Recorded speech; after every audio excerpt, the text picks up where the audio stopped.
ज्ञान और सुख दो भिन्न भिन्न चीज़ें हैं क्या? कि नहीं, दोनों एक ही हैं, क्योंकि मैं ही ज्ञान हूँ और मैं ही सुख हूँ। हम अपने बाहर क्या ढूंढना चाहते हैं? अरे ये जगत का जीव बाहर में क्या ढूंढना चाहता है, बताओ तो सही। सुख और ज्ञान से बढ़कर क्या ढूंढते हो भाई? किसकी जानकारी कर रहे हो? अब क्या होना चाहिए? हम कथा और उपन्यास की एक पुस्तकें पढ़ते हैं तो हम ज्ञान अन्य जगह ढूंढते हैं और सुख अन्य जगह ढूंढते हैं। अरे उपन्यास पढ़ते हैं तो यही इच्छा रहती है कि आगे और पढ़ लें, अब आगे क्या है और जान लें, और भी समझने की और भी जानने की चेष्टा करते हैं। सुख प्राप्त करने के लिए विवाह करते हैं, संतान उत्पन्न करते हैं, धन कमाते हैं, महल बनवाते हैं, सोसाइटियां बनवाते हैं, राज्य बनाते हैं। सब किस लिए करते हैं? सुख के लिए करते हैं। तो जितने भी यत्न हम बाहर में करते हैं वो सब सुख के लिए करते हैं। लेकिन हे बंधुवर, ऋषिजन बताते हैं कि सुख अन्यत्र कहीं नहीं है। सुख अन्यत्र कहीं नहीं है, क्योंकि जहां सुख है वहीं से मिलेगा, और जहां है वहां तुम ढूंढते नहीं हो। अरे सुख कोई अलग चीज थोड़ी ही है। हमें बस दुखमय विकल्पों से हटने की आवश्यकता है, क्योंकि सुख रूप तो हम स्वयं ही हैं। माने स्वयं को पहचानने की आवश्यकता है। अरे जीव का और स्वरूप क्या है? सुख स्वरूप ही है। इस शरीर में क्या मिलता है? इस शरीर के भीतर देखो तो मांस ही मांस है। अरे वह मांस तो जीव नहीं है ना। ये हड्डी, ये वीर्य, ये मल, ये मूत्र इत्यादि वे कोई भी जीव की चीज नहीं है। क्या है जीव? उसमें कौन सा तत्व है? अरे उसके अंदर विचारो तो वहां आंख से देखने में कुछ नहीं मिलेगा। जो ज्ञान रूप परिणति है वह आनंद रूप परिणति है, तथा जो राग द्वेष रूप परिणति है वह दुख रूप परिणति है। जो एक विलक्षण चैतन्य स्वरूप है उसका नाम है जीव। अरे यह आत्मा तो ज्ञान और आनंद से परिपूर्ण है बापू। ज्ञान और आनंद कहां बाहर ढूंढते हो? और जिसको यह मर्म ज्ञात हो गया कि मैं ज्ञान मात्र हूं, आनंद रूप हूं, तो ऐसा जिसे विश्वास हो गया, जिसको इसका परिचय हो गया, वह ही योगी कहलाता है, वह ही ज्ञानी कहलाता है, वह ही साधु कहलाता है। ज्ञान और सुख ये अन्यत्र नहीं है। अरे ये ही मैं हूं, अन्य जगह मेरा ज्ञान नहीं, क्योंकि ज्ञान ही मैं हूं। अच्छा बताओ तो सही, आपका ज्ञान और आनंद किसी दूसरी जगह है क्या? अरे किसी चीज को बतलाओ। मेरी कोई चीज मुझसे बाहर हो तो बताओ। जो बाहर है वह मेरा नहीं, और जो मेरा है वो मुझसे दूर नहीं। ये दिखाने वाली चीजें तो कुछ भी मेरी नहीं है। जिस घर में बसना रहता है वह घर द्वार वगैरह भी सब बाहर ही है। जिस घर में तू रहता है, जिस परिवार में तू रहता है, जिन दोस्तों के साथ घूमता है, जहां नौकरी करता है, ये बिजनेस, ये सब बाहर है। मात्र ज्ञान और आनंद ये ही तेरा है, तुझसे बाहर नहीं है। तो फिर बाहर की कौन सी चीजों को देखकर तुझे स्वहित की आशा रहती है? कैसा उन्मादी है तू? बतला तो सही। अब आप कहोगे कि भोजन करते हैं तो सुख मिलता है। भैया अगर भोजन करने से सुख मिलता तो एक बार भोजन कर ले और आजीवन सुखी हो जा। दोबारा भूख क्यों लगती है? एक बार भोजन करने के बाद भूख लग रही है, इसका मतलब ही यही है कि भोजन में सुख नहीं है। क्योंकि सुधा, ये जो क्षुधा होती है ना, भूख, उसका साधन तो शरीर है। समझ में आए ना? केवल आत्म तत्व रह जाए वही पूर्णानंद है, वहां ही योगी जन सदा रहा करते हैं। ये बाहरी पदार्थों में किसकी आशा रखते हो? किसी से क्या मिलता है तुम्हें? अरे जो कुछ हमें मिल रहा है ना, वह हमारे अंदर से मिल रहा है। ये विषय भोग भोग कर जो कुछ भी हमें मिलता है, मात्र आकुलताएं ही हैं। विषयों में सुख नहीं है, हम सुख मानते हैं। टोडरमल जी साहब ने कहा है, ये सुख नहीं सुखाभास है, विकल्पात्मक है सो दुख रूप ही है। बड़े पुरुष होते हैं वे विषयों के भोगे बिना ही विषयों का त्याग करके अपने आप ही सुख का अनुभव करते हैं। मगर जो महापुरुष हैं वे ब्रह्मचर्य से सुख का अनुभव करते हैं। क्या ब्रह्मचर्य? ब्रह्मचर्य वो नहीं जो लोक में माना जाता है कि विवाह आदि का ना करना या पर स्त्री के संग विचरण ना करना, वो ब्रह्मचर्य नहीं। अरे अपने ब्रह्म में चर्या करना, वही ब्रह्मचर्य है और वही सुख है। और जो पशुवत होते हैं वे विषयों में, अपने विषयों में सुख को पाना चाहते हैं। विषय आकांक्षा उनको तत्पर लगी रहती है, प्रति समय लगी रहती है। अरे जो निम्न श्रेणी के मनुष्य होते हैं वो विषय कामनाओं में ही सुख ढूंढना चाहते हैं और ढूंढते हैं। वहां ख्याल बनाने से ही उन्हें काल्पनिक सुख उत्पन्न होता है, लेकिन विषयों में सुख तो होता ही नहीं है। भैया, सुख स्वरूप हम स्वयं हैं। इसलिए सारी अहित आशाओं को छोड़कर, सारी अकल्याण करने वाली आशाओं को छोड़कर मैं आनंद स्वरूप को देखूं, ज्ञानानंद स्वरूप को देखूं, अपने आनंद स्वरूप को देखूं, क्योंकि उसकी ओर देखने से ही आनंद मिलेगा, दूसरी जगह आनंद नहीं है। यह प्रभु की शांत मुद्रामय मूर्ति दुनिया भर में यह बता रही है कि विकल्प ना करो, इसी प्रकार ज्ञानानुभव करो, इसी में हित है, कोई विकल्प मत करो। अपने परमात्म स्वरूप में समाधि लगाओ, ऐसा उपदेश यह प्रभु की मूर्ति देती है। यहां कोई स्थान अपने आने योग्य नहीं है, इससे बद्ध आसन से बैठे रहो। क्या समझ में आया? यहां कोई स्थान अपने आने योग्य नहीं है, तो अपने ही आसन में बैठे रहो। यहां कुछ काम करने का नहीं है, सो हाथ पर हाथ रखकर समाधि लगा लो। दुनिया में ऐसी कौन सी चीज है जो देखने लायक है? कोई भी तो नहीं है। इसलिए अपने चक्षुओं को, अपने नेत्रों को बंद करो और भगवान आत्मा को निहारो। जिनेंद्र मूर्त हमें यह शिक्षा देती है कि हम यह भावना भाएं और यत्न करें कि बाह्य पदार्थों से जितना हट सकें, विकल्पों से जितना निवृत्त रहें, उसी में भलाई है।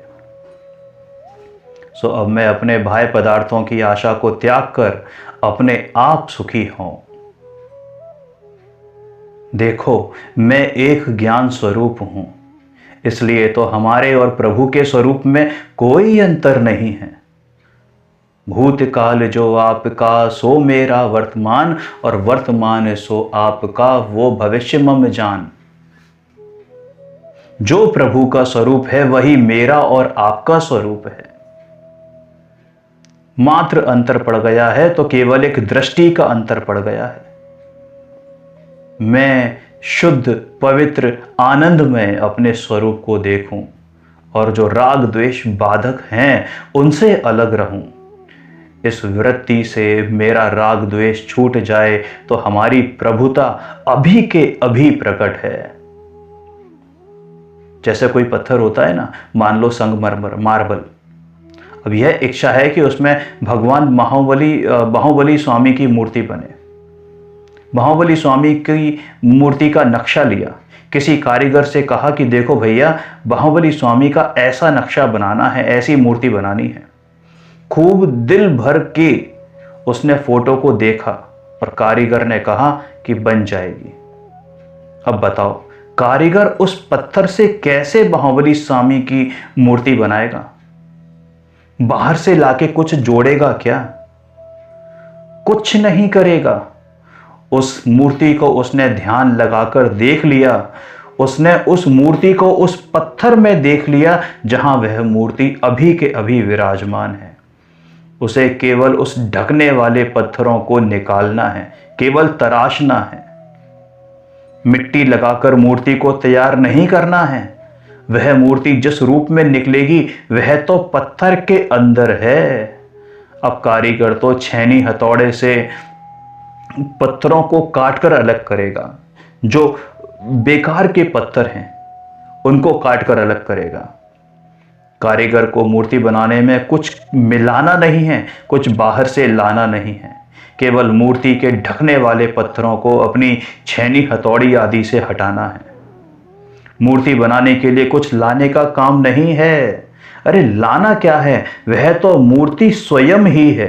केवल ढकने वाले पत्थरों को हटाने का काम करना है। इसी तरह यदि ज्ञान करना है तो मोह को हटाना मेरा काम है। अपने में ये जो राग द्वेष आदि विकार, अज्ञानता, ईर्ष्या आदि विकार आ जाते हैं, उनको हटाना है। इन सब विकारों को हटाने के लिए ऐसा विश्वास हो जाए कि मैं भगवान के समान हूं, अभी के अभी मैं भगवान समान हूं। जितने अनंत गुण भगवान में विद्यमान हैं, उतने ही अनंत गुण मुझ में विद्यमान हैं। ये जो विकार आदि हैं, ये सब परभाव हैं, हटाए जा सकते हैं, मेरा स्वभाव नहीं है। अरे प्रभु घट घट में विराजमान है।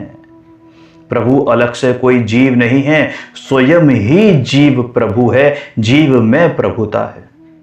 ये प्रभुता भी तो मेरा गुण है। वह स्वयं प्रभु समान है। अरे ये कहना भी अपमान है, क्योंकि वह स्वयं प्रभु ही है। उसका जो आवरण करने वाले जो रागादि भाव है ना, उसे ये जीव करना चाहता है, इसलिए भगवान व्यक्त नहीं हो रहे। यदि और कुछ अपने में दृष्टि करे, थोड़ा अपने अंदर दृष्टि करे, अपनी दया का भाव प्रकट करे, तो उसे प्रकट करने के लिए कुछ करना नहीं है, केवल हटाना है। क्या हटाना है? कि रागादि भाव हटाना है। लेकिन ये दृष्टि में अगर ये आया कि मुझे रागादि भाव हटाने हैं, तो ये रागादि भाव नहीं हटेंगे, क्योंकि इन रागादि भावों को हटने के बाद जो शुद्धात्मा तुझे नजर आएगा, उस शुद्धात्मा की दृष्टि तुझे पहल करनी पड़ेगी। उस कारीगर को पहले ही वो मूर्ति उस पत्थर में दिखी थी, तभी उसने उस आवरण को हटाया। तो दृष्टि तुझे अपने शुद्धात्मा पे करनी है, तो अपने आप ये रागादि भाव हटते चले जाएंगे, और इसी का नाम पुरुषार्थ है। तुझे कोई हटाना नहीं है, केवल अपनी प्रज्ञा छेनी से, भगवती प्रज्ञा छेनी से, अपने विवेक से, अपने सम्यक ज्ञान से, अपनी श्रद्धा से वो अपने आप सहज रूप से हटते चले जाएंगे। एकमात्र दृष्टि को बाहर से पलटकर अंदर की तरफ लेके आना है। जैसे कोई आदमी एक तो अपराध करे और दूसरे सीना जोर बने, तो यह डबल अपराध हुआ ना। एक तो राग करता है तो यह अपराध है, और दूसरे राग को पकड़ रहा है तो यह महा अपराध है। यह डबल अपराध है। तो यह भावना रखना है कि बाहरी पदार्थों से प्रीति छूटे, राग करने की, मोह की जो भावना है वो छूटे, वैराग्य की भावना आए, तभी शांति व संतोष होगा। बिना राग द्वेष मोह आदि परिणामों को त्यागे वैराग्य की भावना आती नहीं है। ध्यान रहे, शब्दों को मत पकड़ना, भावों को पकड़ो। त्यागने से ये नहीं त्यागे जाएंगे, ग्रहण पूर्वक त्याग होता है, अपने आत्मा को पकड़ेगा तो ये स्वयं त्याज्य हो जाएंगे, स्वयं तज जाएंगे। अपने को नहीं पकड़ेगा और इनको छोड़ने की जुगत नहीं करेगा, या इनको छोड़ने की जुगत करेगा और अपने को नहीं पकड़ेगा, तो ये कभी नहीं छूटेंगे। समझ में आया? बिना राग द्वेष आदि परिणामों को त्यागे वैराग्य की भावना नहीं आती। अगर राग द्वेष मोह में फंसे रहे तो क्या ऐसा जीवन कोई जीवन है? अरे प्रभु की भक्ति आए, अपने निज प्रभु के दर्शन होए तो उससे कषाय छूटती हैं। बस यही सत्य जीवन है और यही सुखी होने का उपाय है। यहाँ लोग मंदिर में प्रभु के दर्शन करने आते हैं ना, तो भगवान से विनय करते हैं कि हे प्रभु हमें पुत्र दे दो, हमें सुखी करो। अरे ये भगवान के दर्शन नहीं करते, ये तो अपना बिगाड़ कर रहे हैं। भैया भगवान के दर्शन तो इसलिए करना चाहिए कि हम प्रभु से प्रार्थना करें कि हे नाथ, मैं इन आश्रमों का त्याग करूं। ना लेना ना देना, व्यर्थ में ही विकल्प बनाए हुए हैं। राग कर रहे हैं, द्वेष कर रहे हैं। ए नाथ, ये राग द्वेष मिटे, ऐसी भावना भगवान के दर्शन के समय होनी चाहिए। और अगर ऐसी भावना ना हो तो बिल्कुल उल्टा काम है। जैसे किसी अमीर के पास जाएं, अमीर व्यक्ति के पास जाएं और कहें कि हमें ज्ञान दे दो, तो उल्टा ही तो है। और अगर किसी ज्ञानी पंडित के पास जाएं और उनसे कहो कि धन दे दो, तो भी उल्टा है। भैया जो चीज जिसके पास होती है उसी से मांगी जाती है। अब यहां पर मांगने का मतलब ये नहीं कि हम भगवान से ये आश्रमों का हटना मांग रहे हैं। हम ये भावना भा रहे हैं कि जैसे भगवान आपने अपने आश्रमों का नाश किया, अपने बंध का नाश किया और मुक्ति सुंदरी का वर्ण किया, वैसे मैं भी आपके बताए हुए मार्ग पर चलकर आप ही की तरह इन आश्रम भावों का, इन विकारी भावों का नाश करूंगा, इन बंध का नाश करूंगा और मुक्ति सुंदरी का वर्ण करूंगा। जो मेरा स्वभाव है उसका आश्रय लूंगा। अरे जो भगवान सब कुछ छोड़कर, जिन्होंने सब कुछ छोड़ा, देखो भगवान की डेफिनेशन में आता है, परिभाषा में अरिहंत और सिद्ध अवस्था। अरिहंत अवस्था की डेफिनेशन में क्या आता है कि निज स्वभाव साधन द्वारा गृहस्थ अवस्था त्याग कर, गृहस्थपना त्याग कर, अवस्था नहीं, गृहस्थपना त्याग कर, गृहस्थी त्याग कर नहीं, गृहस्थपना त्याग कर। अगर गृहस्थपना छूटा यानी गृहस्थी से मोह छूटा, तो गृहस्थी तो अपने आप छूट जाएगी। अरे प्रभु के स्वरूप को निरख कर यदि यह भाव करें कि प्रभु तेरे ही जैसा तो मेरा स्वरूप है, मेरा यह स्वरूप प्रकट हो और ये राग द्वेष मोह इत्यादि भाव ना हो, तो कुछ मिलेगा। क्या मिलेगा? अपना भगवान आत्मा मिलेगा, आनंद मिलेगा। ये मांगने से पुत्र इत्यादि नहीं मिलते। जो भगवान से मांगता है उसके ही पुत्र हो, यह कोई जरूरी नहीं। जो नहीं मांगते हैं उनके दर्जनों बच्चे बच्चियां होते हैं, देखा है आपने। तो भैया जिसको होना होता है उसके ही होते हैं, और नहीं होना होता है तो नहीं होते हैं। भगवान के मांगने से कुछ नहीं होता। और भगवान से यदि शांति का मार्ग मांगे तो कुछ मिलेगा। अब यह मांगने का अर्थ ये नहीं कि हम उनसे याचना कर रहे हैं। अयाची होकर उनके सामने हम खड़े हैं, वही मांगना है। उनकी जैसा बनना यही भावना है और यही मांगना है, यही भक्ति है। अरे भगवान के दर्शन करके यह भाव बने कि प्रभु यह विषयों की इच्छा, राग द्वेष का परिणाम, यह कषायों का भाव, यह सब मेरे समाप्त हों। ये कब समाप्त होंगे, ऐसी भावना करनी चाहिए, तभी इस प्रभु के दर्शन होंगे। तो यहां कहते हैं कि मैं ज्ञान स्वरूप हूं, अमर हूं, अजर हूं, अविनाशी हूं। फिर इस पृथ्वी में जीने की आशा क्यों करूं? देखो, यहां मरण की बात नहीं है कि मैं अमर हूं, कभी मरता नहीं हूं, तो मैं मरने की बात क्यों करूं। मरण की बात सुनकर सब घबराते हैं। भैया, अगर ये विश्वास हो जाए कि तेरा एक गुण अस्तित्व भी है, यानी अस्तित्व गुण भी तेरे में है, क्योंकि तू तो अमर है, कभी मरता नहीं है, कुछ नहीं बिगड़ता, मात्र तेरा ट्रांसफर होता है, एक जगह से दूसरी जगह पहुंचता है, लेकिन यह विनाश नहीं है। और यदि ऐसी भावना हो तो कहां दुख है। मैं तो अजर, अमर, अविनाशी हूं, तो फिर जीने की या मरने की वांछा क्यों करूं। मैं स्वतंत्र हूं, इस कारण सब आश्रमों का नाश करके मैं अपने लिए सुखी हो जाऊं।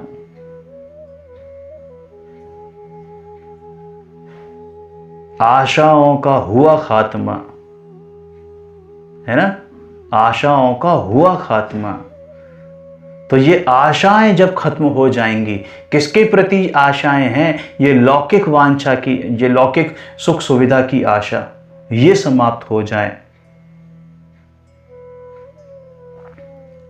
देखो, जिन प्राणियों के मन लग जाता है, उन प्राणियों के सबसे बड़ा रोग यह लग जाता है कि वह कीर्ति और यश की चाह करने लगता है।